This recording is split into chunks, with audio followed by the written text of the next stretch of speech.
Aujourd'hui, effectivement, il y a une crainte que le Mali ne devienne un champ de bataille pour les grandes puissances. Mais moi, ce que je peux dire, c'est que le Mali, c'est un pays indépendant. C'est un pays qui doit dire non quand il faut dire non. Et je pense qu'il faut aujourd'hui accompagner ce pays dans sa résistance. Parce qu'il se trouve que la France nous a donné, à nous les pays francophones, ils nous ont donné l'indépendance dans la journée, ils l'ont récupéré la nuit. C'est ce qu'on ressent. Et donc nous, on a envie d'en faire de cette indépendance une réalité. Et donc je pense que l'enjeu aujourd'hui au Mali, c'est de prouver que le Mali est un pays indépendant et que ce pays peut choisir la Russie, peut demander à la Russie de venir l'aider, ce pays il peut demander à la Chine ou à n'importe quel pays de venir l'aider, et que ce n'est pas à la France de dicter, de dire ce que le Mali doit faire. Je pense que cet enjeu aujourd'hui, c'est ça l'enjeu aujourd'hui au Mali, et c'est pourquoi tout le monde doit soutenir cette résistance. Le prix va être difficile à payer parce que c'est la population qui va payer, parce que les pays occidentaux vont s'arranger de telle sorte qu'il y ait des difficultés et que le peuple malien se lève contre les dirigeants actuels. Je suis contre les coups d'État, mais je pense qu'il y a des pays en Afrique où il y a des réparations à faire pour repartir sur une nouvelle base. Parce que la démocratie est en train d'être utilisée par des dirigeants pour en faire quelque part comme un parti unique et puis mettre leur famille ou bien organiser un pillage des biens du pays. Ouais. Je comprends très bien, Tiken. Donc, en clair, en fait, quand je vous écoute, en tout cas sur le cas du Mali, on ne va pas quand même, je veux dire, encourager Wagner, parce que c'est les Russes qui sont là, évidemment, c'est très important. On prend le cas du Tchad aussi, hein, c'est bien cela. Non, de la Centrafrique. La Centrafrique, voilà. Oui, Tiken, juste, moi... Je n'ai pas posé la question. Ah, pardon, excuse-moi. C'était de savoir aussi, hein, pour le cas de la Guinée, parce que, est-ce qu'on peut dire le syndrome malien peut se retrouver en Guinée, parce que là, on est pour 5 ans, là, en ce qui concerne la transition. Est-ce que vous avez un mot à dire à Chouye Tiken? Je pense que moi je suis contre le coup d'État. Je suis pour ne pas que les militaires s'éternisent au pouvoir. Et je pense que c'est dans leur intérêt d'ailleurs. Parce que vous savez, quand on prend goût du pouvoir, on a du mal à partir. Parce que tous ceux qui viennent vous voir viennent vous dire que vous êtes des sauveurs. Donc il y a eu des exemples en Guinée, il y a eu des exemples en Côte d'Ivoire avec le général Guéhi, il y a eu le cas de Dadis Camara en Guinée, etc. Donc c'est dans l'intérêt même des militaires de ne pas rester longtemps. S'ils ne restent pas longtemps, ils peuvent partir et le peuple va les réclamer un jour. Le peuple a fait au Mali pour Amadou Toumani Touré. Et donc, mais il y a des choses à régler. J'ai vu qu'il y a des choses qui se font en Guinée. Il y a les leaders guinéens qui étaient à l'extérieur qui commencent à rentrer. Et je considère qu'il y a un réglage qui est en train d'être fait. Et qu'après ce réglage, il faut absolument que le colonel Doumbouya rentre au camp et s'il fait bien les choses, il sera un jour. L'exemple palpable qu'on a dans la sous-région, c'est le cas d'Amadou Toumani Touré. Et donc, je pense que si le général Guéhi en Côte d'Ivoire avait fait comme Amadou Toumani Touré, il serait non seulement vivant aujourd'hui, mais il aurait été appelé par le peuple. Lorsque Gbagbo, Bédié, etc., Alassane ont commencé à se batailler sur le pouvoir. Ouais, mais donc, que faites-vous de la durée de la transition? C'est la question posée ce matin. Pas quand même feinter cela, mon cher Doumbouya. Moi, je pense sincèrement qu'une transition ne doit pas dépasser 3 ans. Voilà, parce que au-delà des 3 ans... Justement, sur la durée, Tiken, sur la durée, les autorités au Mali de la transition ont demandé à la CEDEAO 5 années de transition. Et avant-hier, il y a les associations et sympathisants de l'imam Diko qui ont sorti une déclaration pour dire qu'ils s'opposaient farouchement à cette initiative sombre d'aller sur 5 années. Qu'est-ce que cela vous inspire? C'est la première question. La Guinée et le Mali, on dit c'est 2 poumons dans un même corps. 5 années, est-ce que vous ne pensez pas, ça risque de faire l'effet domino, d'inspirer les autorités en Guinée, même si les réalités ne sont pas les mêmes? Le Mali, quand même, les exigences sont plus importantes qu'en Guinée avec la question sécuritaire. Oui, c'est sûr que effectivement, si le Mali arrive à faire la transition au Mali du 5 ans, c'est sûr que ça va inspirer ceux qui sont au pouvoir en Guinée.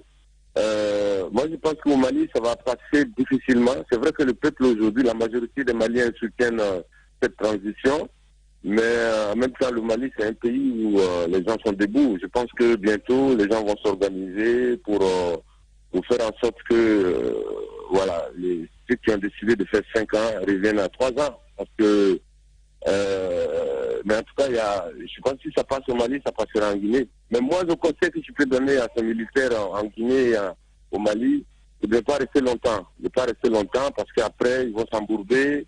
Après, ça va créer encore des problèmes. On a vu des exemples. Hein. Il faut rester 3 ans, organiser les élections parties. Si vous avez bien fait les choses, le peuple vous réclamera. Et ça, c'est sûr, parce que ceux qui vont venir, s'ils ne font pas bien les choses, le peuple va dire, bon, on va rappeler le colonel Doumbia, ou bien on va rappeler Assimi Goïta. Allez-y, Yaya. Ah, absolument. Tiken, Chateaubriand a écrit, je le cite, pour être l'homme de son pays, il faut être l'homme de son temps. Est-ce que Assimi Goïta, le colonel Mamadi Doumbouya, lorsqu'il nous parle des assises nationales, est-ce que se trompe-t-il d'époque lorsqu'il nous connaissons l'histoire des assises nationales, c'est dans les années 90 au Bénin et un peu partout en Afrique. Est-ce qu'il se trompe d'époque? Bon, je pense que c'est une manière aussi de donner la parole au peuple. Maintenant, est-ce que ces assises sont populaires? Est-ce que ces assises sont soutenues par la majorité du peuple? Mais sinon, je pense que c'est des gens qui sont en train de faire une transition et ils ont envie de faire des réglages. Ils ont envie de pousser les politiciens à se comporter autrement. Ils sont en train de faire des réglages. Donc, je pense que c'est important de donner la parole au peuple. Et maintenant, la question, c'est que est-ce que ces assises sont populaires?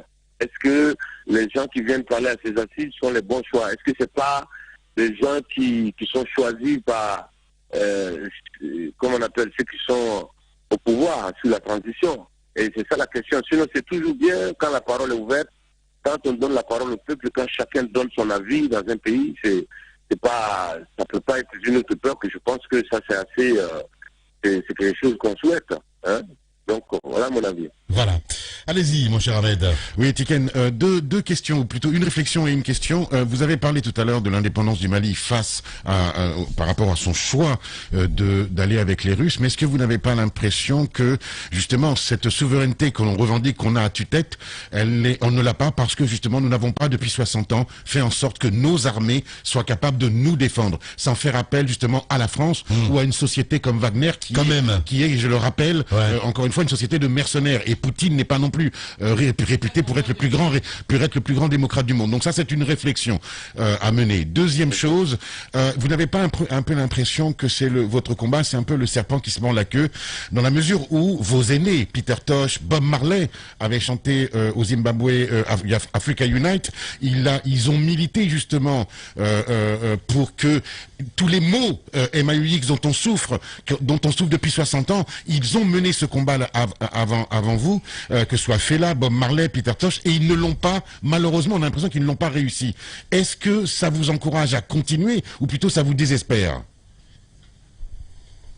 Ah non, moi, ça ne me désespère pas. Je pense que je dois continuer, il faut continuer parce que, vous savez, même l'abolition de l'esclavage, les gens ont lutté pendant longtemps et ils n'étaient pas là pour voir le résultat.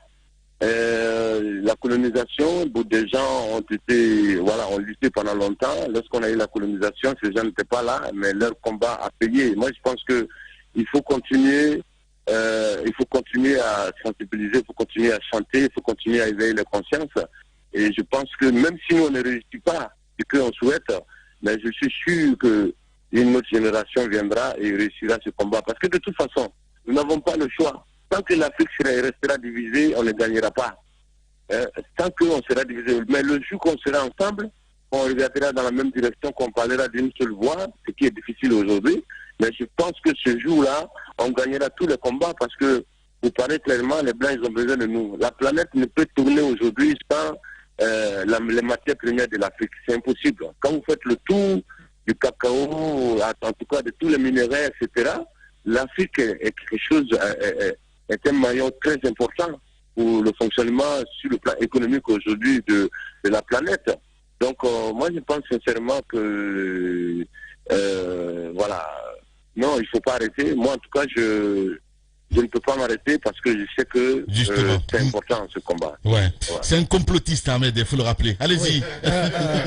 Tiken, je vous ramène un peu sur le cas Wagner pour évoquer donc la question sécuritaire au Mali.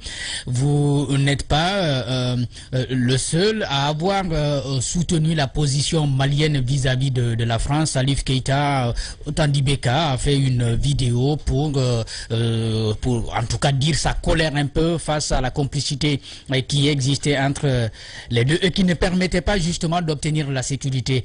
Est-ce qu'aujourd'hui vous avez espoir qu'en se tournant vers la Russie, et il faut encore le préciser, on nous le dit, ce sont des mercenaires, qu'on peut venir à bout de l'insécurité qui maintient le Mali dans cette situation-là?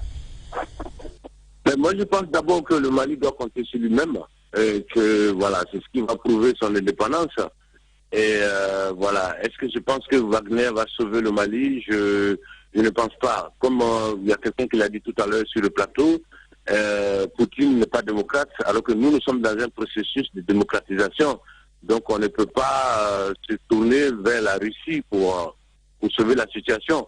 Je pense que le vrai problème, c'est qu'on n'a pas d'armée. C'est qu'on a négligé la sécurité. Alors que les pays qu'on envie aujourd'hui, les États-Unis, etc., ils ont mis l'accent sur leur sécurité, ils ont financé leur armée. Et je pense que voilà, les gens ont eu peur pendant des années des militaires. Ils se sont dit, si on met beaucoup d'argent dans l'armée, on va faire des coups d'État contre nous. Et c'est pourquoi au temps d'Houphouët-Boigny, il n'y avait pratiquement pas d'armée en Côte d'Ivoire. Et c'est pourquoi au temps d'Houphouët, beaucoup de dirigeants qui sont restés au pouvoir pendant longtemps, les Mobutu, etc., ils n'ont pas mis beaucoup d'argent dans l'armée et c'est ce qu'on paye aujourd'hui. Je pense qu'il faut que les populations, parce que c'est le peuple qui a le pouvoir, tant qu'il n'y a pas de réaction du peuple, les dirigeants feront ce qu'ils veulent. Il faut que les Africains exigent qu'il y ait une armée africaine capable d'aller défendre les pays africains où il y a des soucis. Et donc que chaque pays fasse qu'il y ait une cotisation annuelle, et que chaque pays finance pour que cette armée-là soit entretenue, pour que, voilà, en cas de problème, qu'on puisse garder notre dignité. Parce qu'aujourd'hui, malgré notre soi-disant indépendance, voilà, on est, à chaque fois qu'on a des problèmes, on fait appel aux autres. Et après combien d'années d'indépendance, c'est pas normal. Ouais. Et je pense que c'est le peuple qui doit mettre la pression pour que chaque armée panafricaine soit créée. Parce que sinon nous sommes aujourd'hui toujours faibles et les gens vont profiter de notre faiblesse pour continuer à piller nos richesses. Ouais. Puisque s'ils viennent nous aider, ils ne vont pas venir nous aider parce que nous sommes un beau continent. Ils vont venir nous aider parce qu'on a le cacao, parce qu'on a le café, parce qu'on a l'uranium, parce qu'on a ça et ça. Et c'est ce qu'ils cherchent. Parce que s'ils nous apportent de l'aide, ils vont forcément demander quelque chose en échange. Bien. Tiken Diafakoli.